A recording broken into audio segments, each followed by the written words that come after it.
함께 주님 찬양하겠습니다. 찬송가 342장입니다. 찬송가 342장입니다.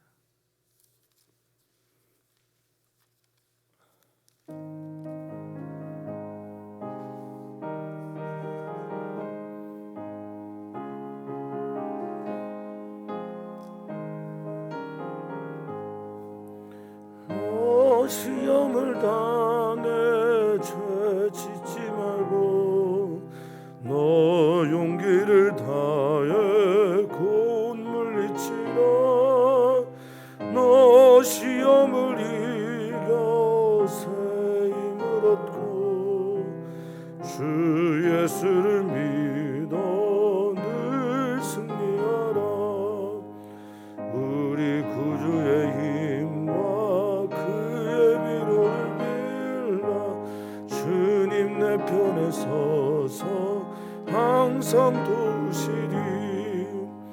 내 친구를 삼가 잘 선택하고 너행을 삼가 늘 조심하라. 너 열심을 다해 늘 충성하고 온 정성을 다해 주 봉사하라. 우리 구주의 힘과 그의 위로를 빌라. 주님 내 편에 서서 항상 도우시리. 잘 이기는 자는 상 받으리니 너 낙심치 말고 늘 전진하라. 내 구세주 예수 힘 주시리니 주 예수를 믿어 늘 승리하라. 우리 구주의 힘 그의 위로를 빌라. 주님 내 편에 서서 항상 도우시리. 아멘. 아멘. 우리가 주님을 알기 전에 주님이 먼저 우리를 아시고 우리를 사랑하십니다. 오늘 우리는 주님 앞에 서 있습니다. 오늘 예배하는 이 시간뿐 아니라 오늘 하루의 삶 전부가 주님 앞에서의 시간 되게 해 주시옵소서. 억울하고 힘들고 나 혼자 힘으로 넘어갈 수 없는 문제들 앞에서 주님 앞에 있음을 기억하게 하시고 사람들과의 관계 속에서 나의 재판장이 되신 주님이 우리 앞에 있음을 날마다 상기시키며 하루를 살게 해 주시옵소서. 오늘도 이 시간이 주님의 날의 그 시간이 되기를 간절히 소망하며 사랑 많으신 예수님의 이름으로 기도하옵나이다. 아멘. 하나님의 말씀입니다. 하나님의 말씀은 출애굽기 22장 1절에서 15절입니다. 한 절씩 교독하겠습니다. 출애굽기 22장 1절에서 15절 말씀 한 절씩 교독합니다. 사람이 소나 양을 도둑질하여 잡거나 팔면 그는 소 한 마리에 소 5마리로 갚고 양 한 마리에 양 4마리로 갚을지니라.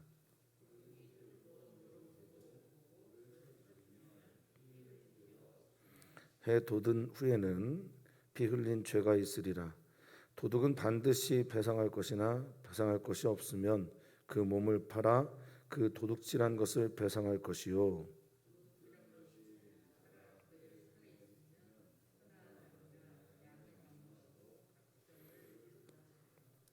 사람이 밭에서나 포도원에서 짐승을 먹이다가 자기의 짐승을 놓아 남의 밭에서 먹게 하던 자기 밭에 가장 좋은 것과 자기 포도원에 가장 좋은 것으로 배상할지니라.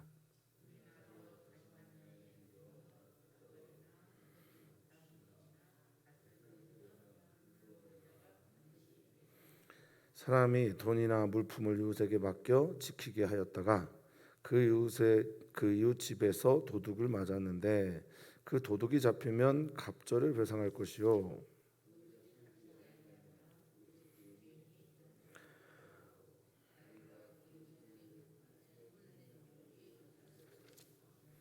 어떤 잃은 물건, 즉 소나 낙이나 양이나 의복이나 또는 다른 잃은 물건에 대하여 어떤 사람이 이르기를 이것이 그것이라 하면 양편이 재판장 앞에 나갈 것이요 재판장이 죄 있다고 하는 자가 그 상대편에게 갑절을 배상할지니라.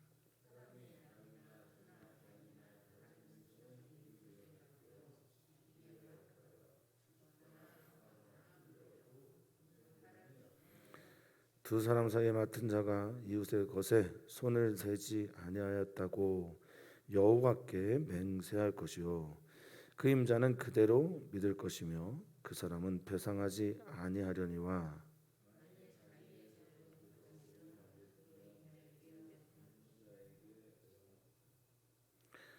만일 찢겼으면 그것을 가져다가 증언할 것이요 그 찢긴 것에 대하여 배상하지 아니할지니라.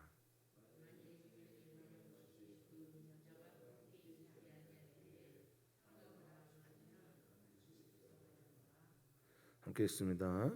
그 임자가 그것과 함께 있었으면 배상하지 아니할지라. 만일 쇠낸 것이면 쇠로 족하니라. 아멘. 사람과 사람 사이에 분쟁이나 갈등이 없을 수가 없죠. 하나님 나라의 그 백성의 그 사람들이라고 해도 말입니다. 방금 출애굽을 경험하고 방금 하나님의 임재를 경험하고 방금 하나님의 역사를 본 사람이라도 오늘 그런 일이 일어날 수 있습니다. 그런 일이 일어날 때 하나님께서 정해주신 법을 믿음으로 순종할 준비가 되어 있는지 여부와 그리고 예수님께서도 가르쳐 주셨지만 이웃을 내 몸과 같이 사랑할 수 있는 그 마음이 우리에게 있는지 점검해야 할 것입니다. 출애굽기의 이 관습법들 이건 나중에 이제 성문법이 될 텐데 죄송합니다. 나중에 성문법이 될 텐데 이 관습법이 당시의 문화를 분명히 반영하고 있습니다. 그래서 지금 우리가 살고 있는 문화와 법과는 많이 동떨어져 있을 것이지만 그때에도 하나님께서 그들을 사랑하는 그 사랑과 하나님의 법 안에 있는 공의와 정의와 인애와 자비가 드러나도록 우리는 그것을 발견해야 될 의무가 있고요. 그리스도인이고 또 성경을 읽는 사람이기 때문에 그렇습니다. 또한 당시의 문화 속에 다양한 문화들 가운데 하나님께서 어떻게 그들을 돌보시고 그들을 인도하셨는지를 살피는 아버지 하나님의 마음을 좀 엿보는 그런 시간이 되시기를 주님의 이름으로 부탁을 드립니다. 그런 마음으로 성경을 좀 읽었으면 좋겠습니다. 그때나 지금이나 동일한 하나님의 말씀은 무엇인가? 그리고 그때와 지금과 다른 것은 다른 것으로 보는 그런 시야가 우리에게 있기를 바랍니다. 자, 1절입니다. 도둑질에 대한 이야기인데요. 10계명에 도둑질하지 말라라고 말씀하시고 도둑질에 대한 구체적인 법들에 대해서 오늘 또 설명을 하고 계시죠. 오늘은 뭐 사람과 사람과의 관계에서 있을 수 있는 여러 가지 민사, 또 그 민사가 형사로 바뀌게 되었을 경우 이런 것들을 설명하는 겁니다.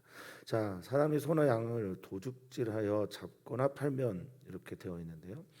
뭐뭐 하게 됐을 때 뭐뭐 하는 경우 그리고 그랬을 때는 어떻게 해라라는 법이 계속 반복되고 있습니다.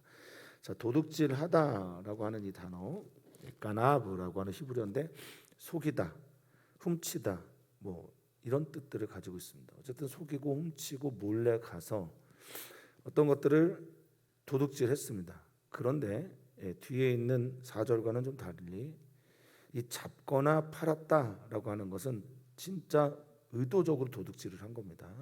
고의적으로 마음을 가지고 한 거예요. 자, 잡았다라고 하는 거는 그냥 잡기만 한 게 아니라 죽인 거죠. 이 타바흐라고 하는 히브리어인데요. 죽이다, 도살하다, 도륙하다 등을 말합니다. 죽인 거예요. 나름 완전 범죄를 누린 겁니다. 그리고 팔았습니다. 팔았다라고 하는 마크르라고 하는 거는 팔게 했다, 뭐 매매했다, 뭐 몸을 바꿨다 이런 뜻입니다. 그래서 완전히 정리를 해버렸을 경우에 그게 들켰다, 잡혔다라고 하면 그는 소는 5마리입니다. 소가더보다 농경문화에서는 필수적이었고요. 그리고 더 큰 범죄를 하면 더 크게 갚게 합니다. 양은 4마리로 갚아라라고 말씀하고 있죠. 어제도 말씀드렸지만 이 갚다라고 하는 단어를 계속해서 샬람이라는 단어를 쓴다고 말씀드렸습니다. 그냥 돈 갚고 배상하는 게 하나님께서 원하시는 게 아니라 샬롬을 하나님께서 원하시는 거예요. 서로가 화목하고 평화를 만들어 나가고 공평을 만들어 가고 너도 나도 하나님의 법 앞에서 순종하는, 도둑질 당한 사람이 이것 부족하다라고 말하지 않게 하시고 도둑질한 사람이 이거 과하다라고 말하지 않도록 하나님께서는 그렇게 하나님의 법으로 정하셨습니다. 하나님의 백성들 안에 도둑질이 없어야 되겠죠. 사기치고 속이고 이런 일이 없어야 되겠지만 이런 일이 있을 경우에 책임 있는 모습 또 그것을 받아들이는 자의 모습, 이 두 가지를 요구하고 있는 겁니다. 자, 구체적으로 도둑이 들어왔을 때 2절입니다. 도둑이 뚫고 들어오는 것을 보고 그를 죽이면 피 흘린 죄가 없다, 이렇게 말을 하고 있어요.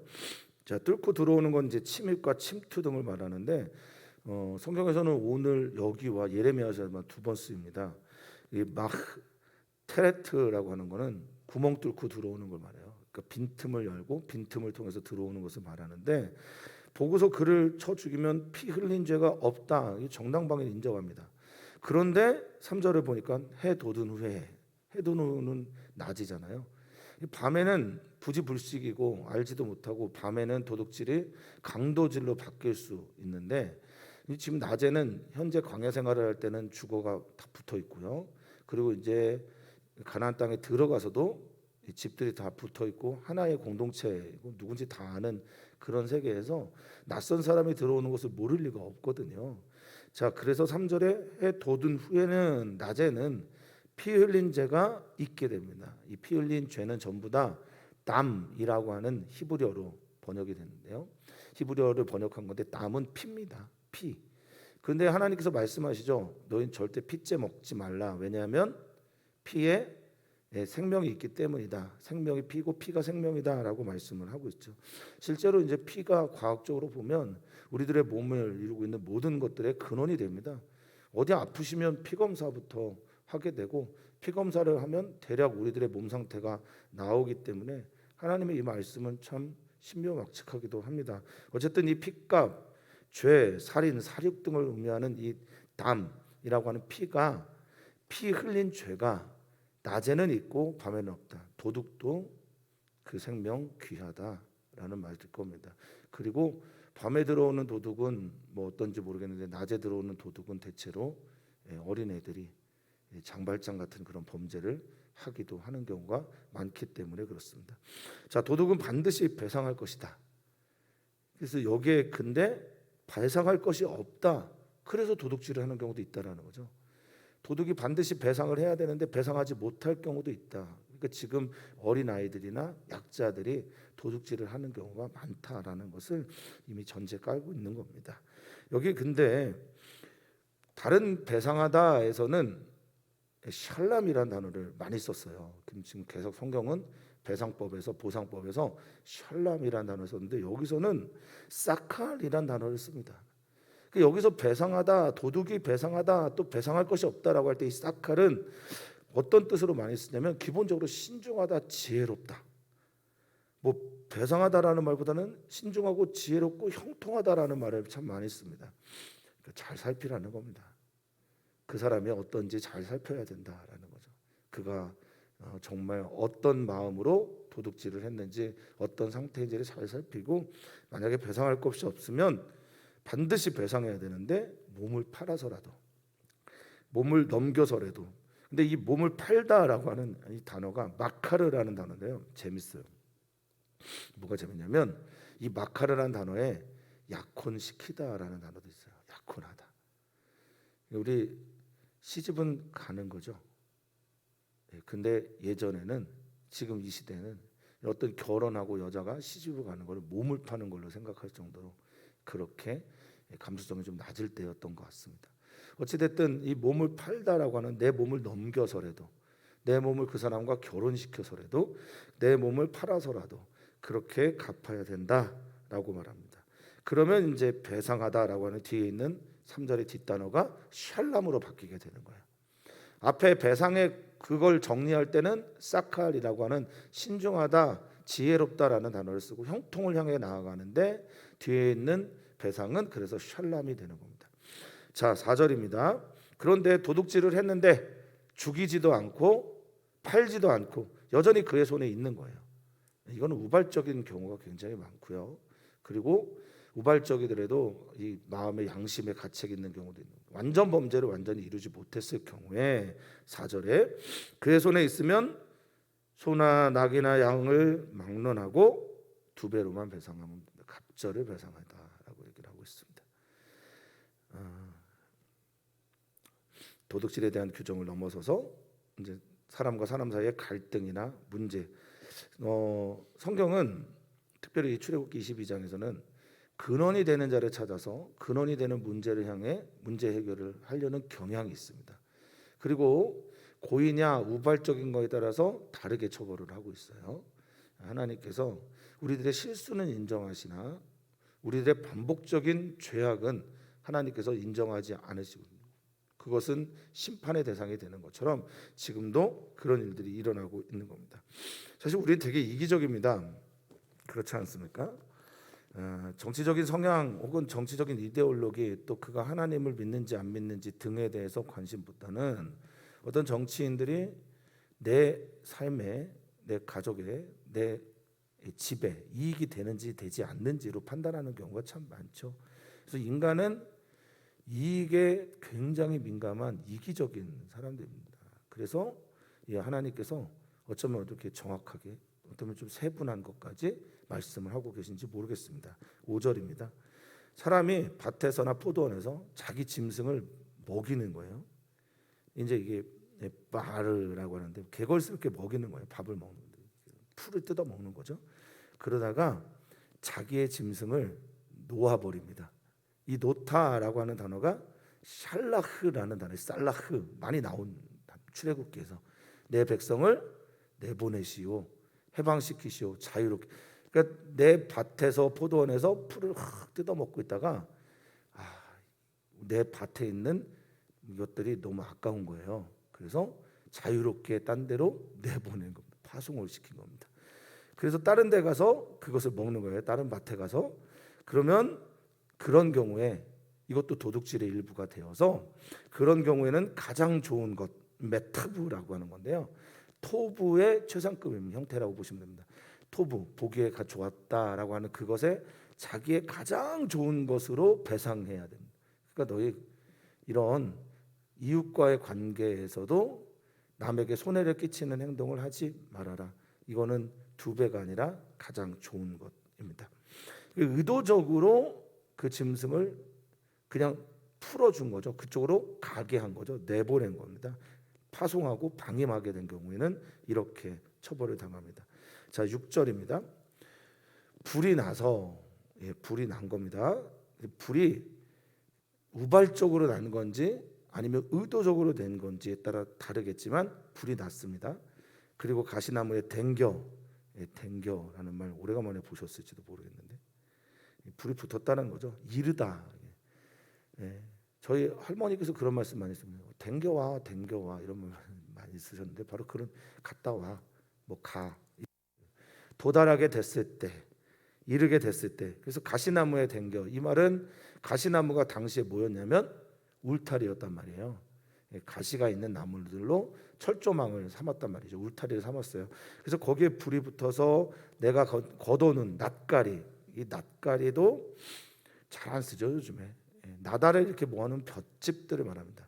그러니까 곡식을 걷어들인 볏짚, 이것들이나 거두지 못한 곡식, 아직 완전히 거두지 못한 알곡들, 곡식들의 밭을 태워버리게 될 경우에 태우면 누굴 찾아서 그것을 배상하게 해야 되냐면 불을 놓은 자, 그것이 시작이 되는 근원이 되는 사람, 출발이 되는 사람에 대해서 배상을 하게 해야 된다라고 말합니다. 사람이 7절입니다. 이건 이웃과의 관계입니다. 이웃을 사랑하고 내 이웃의 것을 탐내지 말라고 말씀하셨고, 그리고 이웃의 것을 도둑질하지 말고, 이 모든 것들을 같이 구체적으로 설명하고 있는 하나님의 법은 반드시 구체적으로 그것이 발현되어야만 하나님의 법에 효과가 있습니다. 사랑하는 성도님들, 이웃을 내 몸과 같이 사랑하고 계십니까? 그런데 이웃을 내 몸과 같이 사랑하는 것이 나타날 때 우리는 이웃이 내 몸과 같이 사랑하게 되어지는 것을 보여지게 되는 거죠. 그런 것처럼 지금 이런 것들은 우리는 이방인과 다릅니다. 이방인들과 다른 하나님의 법이 있습니다. 그리고 우리들 안에 우리는 이것을 지킴으로 하나님의 백성입니다라는 자기 안에 삶의 고백이 있는 겁니다. 사랑하는 성도님들, 모두가 다 입술의 고백을 넘어선 삶의 고백이 날마다 나타나게 되기를 바랍니다. 자, 7절 봅니다. 사람이 돈이나 물품을 이웃에게 맡겼을 때, 이것은 맡기게 되었을 때죠. 맡기게 되었을 때 그리고 지킵니다. 은행도 아닌데 이웃 간에 그런 신뢰가 있었고 또 이웃 간에는 그런 관계가 되어야 된다라는 거죠. 이웃이라고 하는 이 라라고 하는 이 말은 그래서 가족도 되고요, 친척도 되고, 그리고 아주 친한 친구도 되기도 합니다. 동료, 또 동역자, 뭐 이런 뜻도 이웃이라는 단어 씁니다. 근데 이웃집에서 도둑을 맞았어요. 근데 그런 경우 그 도둑이 잡히면 도둑에게 갑절을 배상하게 하면 됩니다. 도둑질처럼. 그런데 8절, 도둑이 잡히지 아니하였어요. 그런 경우는 어떻게 해야 될까? 물건이 잊어버리게 되었다, 아니면 소나 양이나 다른 모든 것들, 이 켈림이라고 하는 단어는 그냥 그릇도 들어갑니다. 집기도 들어가고 숟갈젓갈도 들어가는 거예요. 그게 잡히지 않게 됐을 때는 어떻게 해야 되나? 집주인이 8절에 재판장 앞에 가서 조사를 받아야 됩니다. 근데 이 재판장을 히브리어로 어떻게 표현하냐면 엘로힘이라고 표현하고 있어요. 재판장을. 엘로힘은 여호와 하나님 할 때 하나님이기도 하고요, 다른 신들 할 때도 그 엘로힘을 쓰기도 하고요, 어떤 때는 천사도 엘로힘을 쓰기도 해요. 또 어떤 때는 지금처럼 높은 관리들에 대해서도 엘로힘이라는 히브리어를 쓰기도 합니다. 그럼 이게 뭐가 맞는 거죠? 그때마다 다른데. 그래서 이 히브리인들이나 또 그리스도인들은 쓰는 언어들이 그 상황에 따라서 좀 다양하게 쓰여지기도 합니다. 근데 우리가 좀 이 말을 들어서 조금 더 한 걸음 더 나아가서 설명하기를 원하는 것은, 좀 생각하기를 우리가 원하는 것은 이런 겁니다. 우리가 하나님을 믿는다, 그리고 하나님입니다라고 말을 하면서 실은 하나님을 하나님처럼 대하지 않을 때가 되게 많은 거예요.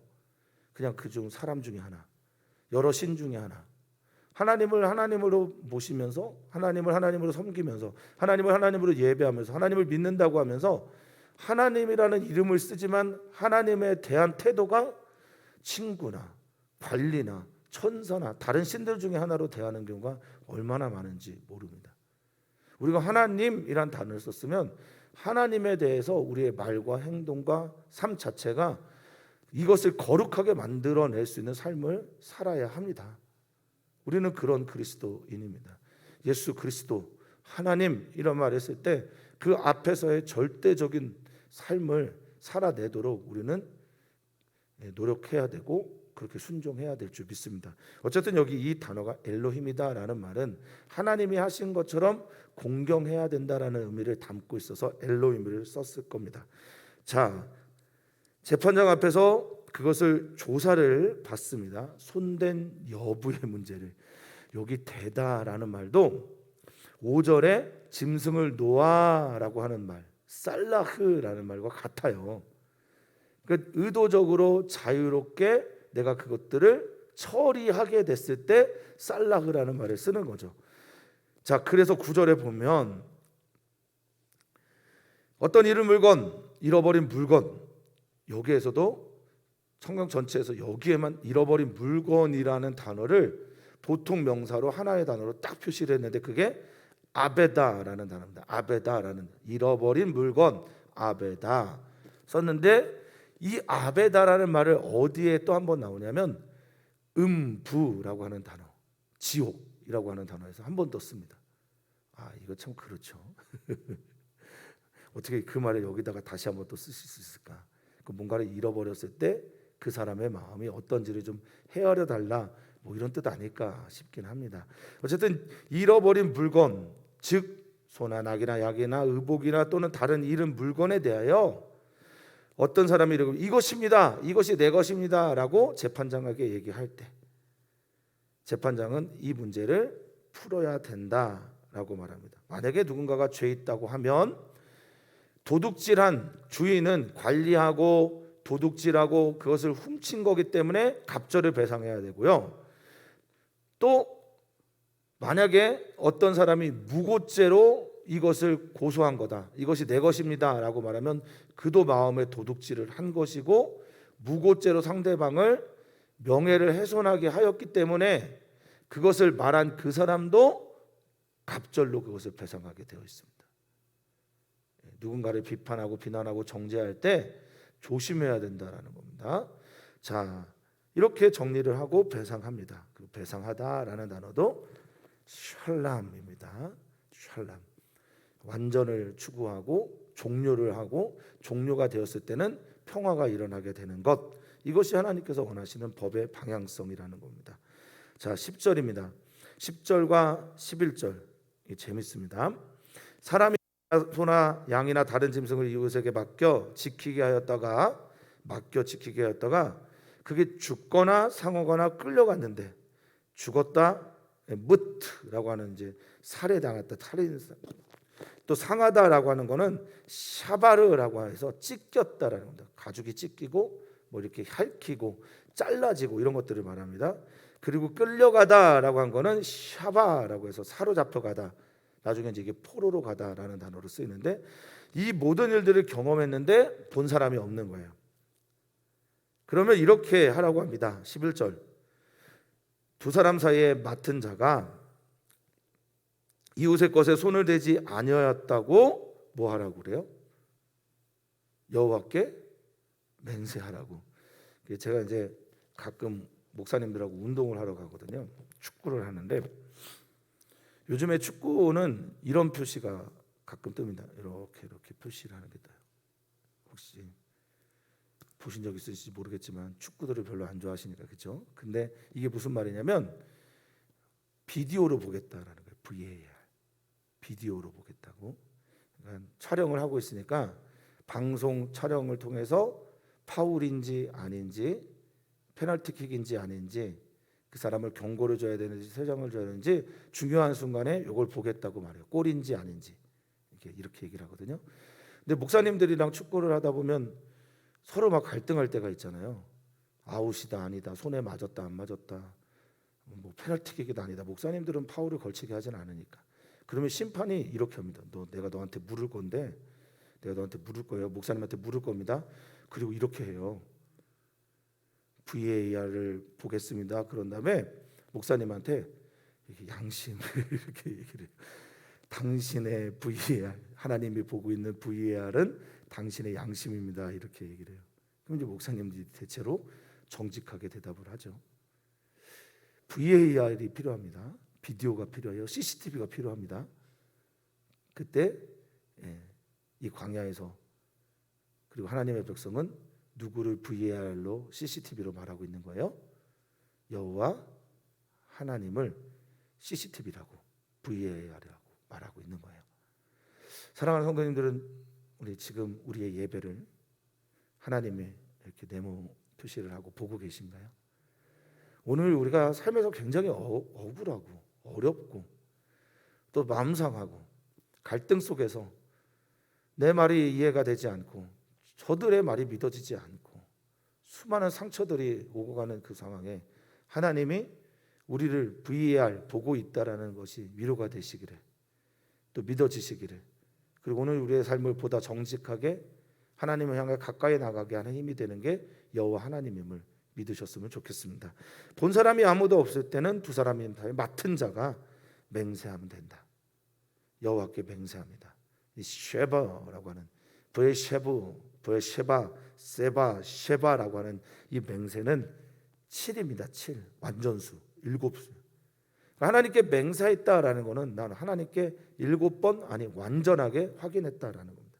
그러니까 하나님 앞에서 맹세를 선언합니다. 그러면 그 주인은, 임자는 그것을 그대로 어떻게 해라? 믿어라라고 말하고 있습니다.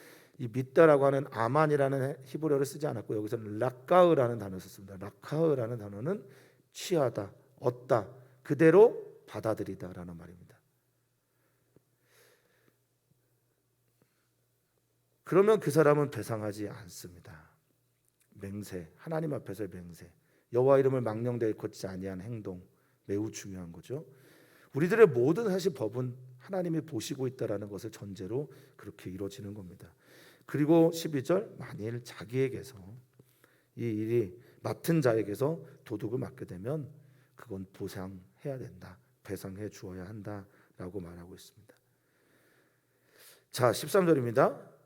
도둑을 맞은 경우는 배상해 주는데 13절, 내가 맞고 있다가 도둑을 맞은 경우가 아닌 찢겼다, 본 사람이 아무도 없을 경우에는 하나님께 맹세하면 되고, 도둑을 맞았을 때는 배상하게 되고, 그것이 만약에 찢겼다, 이거 우발적인 거죠. 찢기다라고 하는 이 타라프라고 하는 단어는 잡아당겨서 맹수에게 잡아먹히고 찢겨지고, 그래서 이 단어 안에서 테레파라고 하는 단어는 찢긴 살점, 가죽, 핏자국, 흔적들, 이것 등을 말합니다. 그렇게 되면 그 찢긴 가죽들을 가지고 와서 증언을 합니다. 누군가가 찢었어, 맹수가 왔었어, 이렇게 말하면 배상하지 않아도 된다라고 말하고 있습니다. 14절 15절입니다. 만일 이웃에게 내가 어떤 것을 빌려오게 됐을 경우 그 임자가 함께 있지 아니한다, 주인이 함께 있지 아니할 때 그것이 상하거나, 이 샤바르죠, 아까 찢기고 상하고 그리고 상해서 죽게 되거나 뭐 이런 경우를 말하는 거죠. 그렇게 되거나 죽으면 반드시 배상합니다. 빌려온 것에 대한 책임을 져야 된다는 거예요, 임대했을 경우에. 그런데 15절입니다. 주인이 함께 있으면 그럴 필요는 없다. 빌려준 자가 그 책임을 지어야 한다라고 말합니다. 뭐 지금의 법 어떤지 모르겠는데, 월세에서 보통 집을 월세로 살 경우에는 집에 무슨 문제가 있으면 집주인이 해주고, 전세로 살 경우에는 보통은 집주인이 안 해주는 뭐 그런 거 아닐까 싶기도 합니다. 자, 그 임자가 그것과 함께 있었으면 배상하지 아니하라. 새 낸 게 있으면 그 새 안에 이 배상 법에 대한 책임이 다 들어가 있다라는 거죠. 사카르는 이 새라고 하는 이 사카르라는 말은 대체로는 값, 삭, 보수 등을 말하기도 합니다. 그래서 몸값이 같이 들어가 있다라는 의미를 가지고 있어요. 자, 오늘 우리가 읽은 성경 말씀은 뭐 사회 시간이나 뭐 국사 세계사 시간이 아닐 텐데요, 그렇죠? 오늘 하나님께서 우리에게 주신 말씀들, 어떤 말씀들이 좀 유독 깨닫게 됩니까? 저희 이렇게 생각을 해봅니다. 십계명에 있는 사람들은, 하나님의 법이 그 안에 있는 사람들은, 하나님을 사랑하고 이웃을 내 몸과 같이 사랑하는 그 명이 가슴에 있는 사람들은 그 이웃에 대해, 또 하나님에 대해 사랑하고 경외하는 것, 그리고 이웃을 존중하고 존경하고 또 이웃을 사랑하는 것이 구체적으로 발현되어야 된다, 나타나야 된다라는 말씀을 먼저 드리고 싶고요. 두 번째는 하나님이 언제나 지켜보고 계시다. 우리가 해결할 수 없는 문제에 대해서 우리는 최종 권한으로 하나님 앞에 서 있음을 고백해야 된다라고 여겨집니다. 사랑하는 성도님들, 하나님은 우리의 삶에 대해 관심 갖고 있어요. 너무너무 분명합니다. 그래서 이런 법까지 제정하신, 이 법들은 내가 너희를 잘 알고 있다라는 뜻과 함께 너희들은 어느 순간에도 하나님의 백성을 잊지 말아야 된다라는 메시지를 가지고 있습니다. 하나님의 백성이 잊지 않고 하나님의 법으로 살아내는 우리 모두가 되기를 축복합니다. 오늘 우리 기도합니다. 우리 어린이 청소년 교회를 위해서 기도하고, 특별히 우리 선교사님들의 MK들을 위해서 기도합니다. 선교사님들의 자녀들을 위해서 기도 부탁을 드립니다.